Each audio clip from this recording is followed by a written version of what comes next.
hasn't had too many third-party games to be excited about, not surprising for a post-SNES Nintendo console, nor has it had many first-person shooters that have taken advantage of the Wii Remote.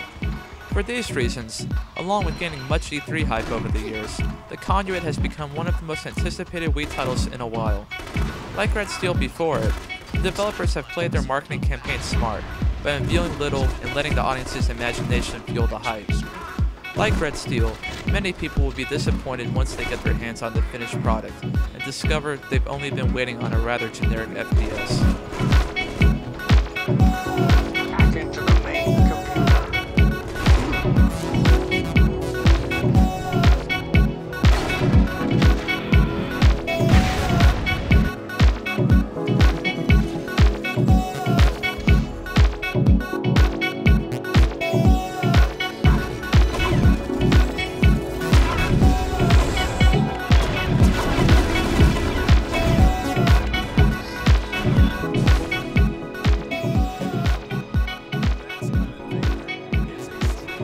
The story of the Conduit isn't worth talking about. It's a Halo-esque battle against aliens, but this time it's mixed with a bit of government conspiracy.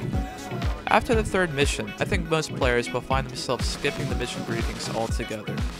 This is a bit of a shame, since this is the rare first-person shooter that grounds a sci-fi story in reality. You will battle it out in notable Washington, D.C. locations, like the Pentagon and the White House. Sadly, the game's art direction is as generic as could be, and these inspired locations turn out to be nothing more than another boring office building, filled with empty hallways.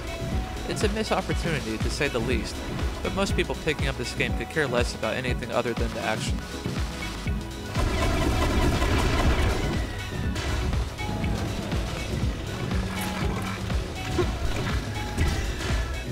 The Conduit seemed to be a more cerebral FPS in previews, mostly due to the ASE, or all-seeing eye device the character has in his possession throughout the game. In truth, it's just an excuse to stop the action and play Go Hunt That Item for a minute. It provides a nice break from the action, but it shouldn't be considered a bullet point on the back of the box. What the Conduit really is an old-school shooter in the style of GoldenEye, Perfect Dark, or the original Halo. Once you fine-tune the controls, you'll have a lot of fun blasting through the first couple of levels. The pace, control, and the graphics are a step up from Red Steel, but this is hardly a revolution. It also doesn't help that the game soon falls into some bad level and game design that frustrates me on a level that only Call of Duty World at War has in the past 12 months. For whatever reason, console first-person shooters have continued this trend of endless enemy spawn points, and the Conduit manages to take what annoyed us in titles like World at War and Killzone to the next level. The Dredge, the alien species in the game, have these portals that they will continuously spawn from until you destroy them, much like Gauntlet. The biggest problem with this is that the game is so inconsistent with it that you'll often charge through an area assuming there are portals you need to destroy, but then figure out there are none and you've just cornered yourself. The AI also feels cheap most of the time, mostly due to them having the ability to charge their weapons and throw grenades. It seems like fair game, but between the claustrophobic level design, slow health rejuvenation, and Wii controls that make it difficult to move and turn quickly, this could lead to some deaths that feel really unfair.